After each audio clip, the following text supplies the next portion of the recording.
Assalamualaikum. Hari ini cikgu nak bagi tahu pada murid-murid yang anggap diri mereka bodoh.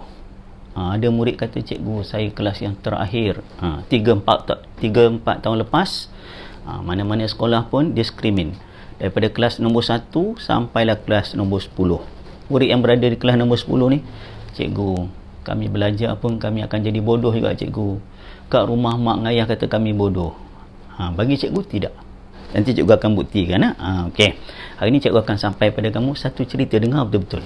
Melalui cerita ni nanti kamu akan faham. Okey. Cikgu nak ambil satu cerita. Mungkin ada yang dah pernah dengar. Tak apa. Dengar sekali lagi dia akan lebih faham. Yang belum dengar, fokus apa yang cikgu nak sampaikan. Okey. Dipendekkan cerita. Ada seorang pelajar. Pelajar ni dia daripada darjah 1 sampai darjah 6, kemudian dia naik sekolah menengah, gagal semua mata pelajaran. Setiap kali periksa cikgu dah tahu dah, murid ni akan gagal. Balik ke rumah mak ayah dia kata dah, anak aku ni akan gagal. Jadi dia asyik mendengar perkataan cikgu kata dia bodoh, mak kata bodoh, ayah kata bodoh, kawan-kawan kata bodoh. Satu hari dia terima keputusan periksa, dia kecewa sangat. Dia antara yang paling rendah dapat markah. Bila dapat kertas tu, dia tak nak balik ke rumah. Nanti dia akan kena marah dengan ayah dia. Mak dia akan membebel. Dia kata, aku tak nak balik. Akhirnya dia buat keputusan, dia ikut kata hati dia. Dia pun lari. Lari. Entah dia tak ke mana. Dia tak tahu nak ke mana. Dia main lari. Lari. Akhirnya, dia sampai dalam satu tempat. Dia pun masuk dalam tempat tersebut. Dia penat sangat. Dia pun masuk-masuk. Dia tertidur. Sebab tak makan, tak minum, asyik lari saja. Akhirnya dia tertidur. Bila dia tertidur, dia tersandar kat satu batu lah. Dia tersandar. Bila dia tersandar, dia kepenatan, dia tidurnya agak lama. Lepas tu, beberapa jam selepas tu, dia terjaga. Dia dahaga. Nak makan tak ada. Tak ada kedai, tak ada restoran, tak ada KFC kat situ. Akhirnya, dia ternampak. Dalam cahaya-cahaya, rupanya dia berada dalam kawasan gua. Okay? Kalau kamu pernah pergi kat gua Niah ke, gua Kapur ke, gua mana-mana pun, okay? Dalam gua mesti ada titisan air. Dia dahaga, dia nampak, ada air. Dia pun nak minum, dia pun tak ada. Dia pun minum. Hilang dahaga. Tapi dia sandar balik. Kemana aku nak pergi lepas? Waktu dia sandar tu, dia tengok air daripada bahagian atas gua tu jatuh kat batu. Ni cikgu bawa batu ni, cikgu cari special supaya kamu faham. Batu ni keras. Jadi dia leka, dia tengok air tu tap. Batu yang kena air ni berlubang. Dia tak boleh fikir. Dia kata dia bodoh otak dia ni. Kenapa batu ni ada lubang? Batu ni keras, air ni lembut. Dia leka je tengok. Sampai satu tahap, tengok naluri dia, Allah nak buka pintu hati dia. Macam mana air yang lembut boleh mengalahkan batu yang keras ni? Tapi dia tak dapat jawapan. Dia nekat, dia nak cari jawapan. Macam mana air yang lembut ni boleh mengalahkan batu yang keras ni? Akhirnya dia pun keluar.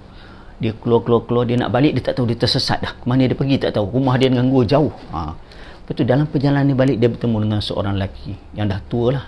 Ada seorang pakcik yang tua tu. Mungkin pakcik tu nak pergi kebun dan sebagainya.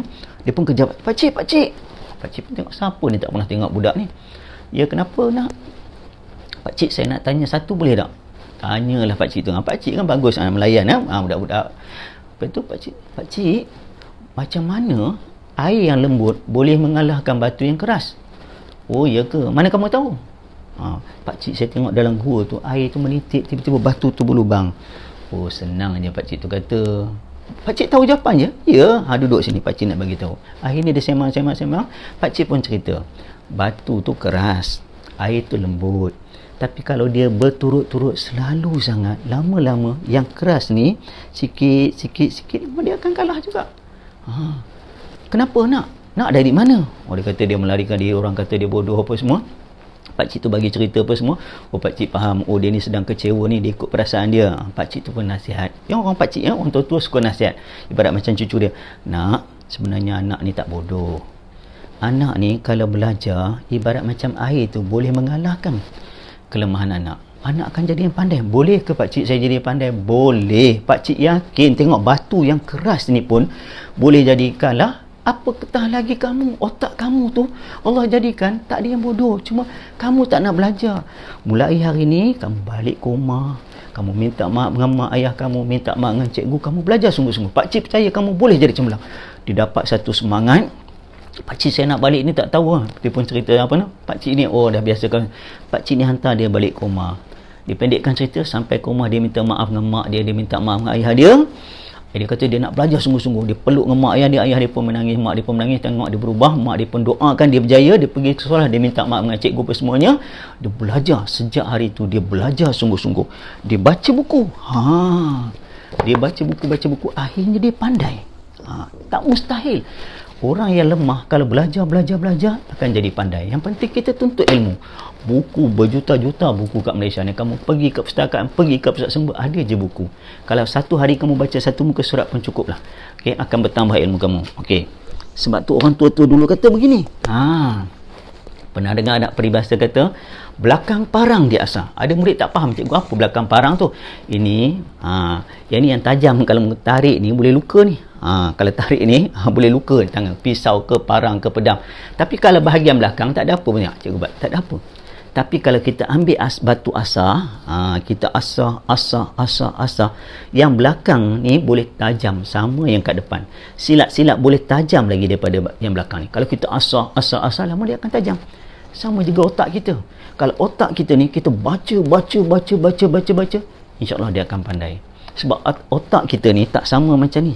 Manusia hebat macam mana pun telefon bimbit, ciptaan manusia, kalau memori dia dah penuh, kita dah isi gambar, isi video, isi segala-galanya, dia penuh.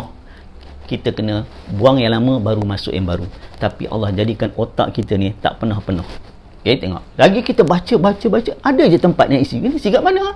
Dia ada otak kanan, ada otak kiri, ada otak tengah, otak depan, otak belakang. Otak kita kat mana? Kalau kamu tengok ada otak lembu, kamu tengok otak lembu. Otak kita tu bukan kecil daripada lembu, tapi boleh simpan banyak. Jadi kesimpulan cikgu nak sampaikan kat sini, jangan putus asa. Yang penting kamu berusaha. Cikgu pernah pegang, selalulah cikgu sebagai guru disiplin kat sekolah, biasanya cikgu guru besar akan bagi cikgu kelas-kelas yang akhir, sebab nak jaga hero-hero murid-murid yang nakal ni. Dengan cikgu mudah, cikgu masuk sambil cikgu cerita, cikgu beri motivasi. Cikgu pernah pegang satu kelas 23 orang murid dalam kelas tu, sikit, tetapi 23 orang ni darjah 5 semua gagal, BM, matematik apa semua. Tapi cikgu latih mereka, bagi semangat, bagi apa semua. Akhirnya UPSR, cikgu ingat sampai sekarang, 20 orang mendapat ABM. Tengok, sebelum tu gagal darjah 5. Dalam masa setahun saja mereka belajar sungguh-sungguh. 20 orang daripada 23. 3 orang ni pun gagal sebab dia tak boleh baca dan sebagainya. Tapi 20 orang dapat A. Dan kebanyakan cikgu dah jumpa mereka sekarang dah berusia 22 tahun. Dah kebanyakan dah masuk universiti dan berjaya. Jadi mereka kelas akhir. Cikgu kata jangan anggap kamu bodoh, sebab yang penting kita berusaha. Jadi kesimpulan cikgu pada hari ini, apa yang cikgu sampai pada kamu, cikgu harap bagi murid yang kata dia bodoh, sebenarnya tidak bodoh. Kamu adalah orang yang pandai. Kita yang kata bodoh. Orang yang kata bodoh, kita akan jadi bodoh lah.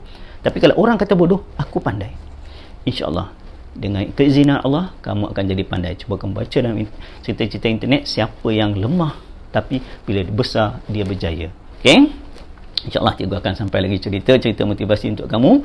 Okey, kita jumpa lagi. Okey, kalau nak dengar cerita cikgu, kamu kena follow lah video cikgu, YouTube cikgu, Cikgu Zul. Kalau cerita cikgu ni bagus, kamu share dengan kawan-kawan, supaya kawan-kawan yang bodoh tu pun akan jadi pandai. Kita sayang kawan macam sayang diri kita. Jangan kita je pandai, kawan-kawan bodoh. Biar sama-sama pandai. Okey, bye, jumpa lagi.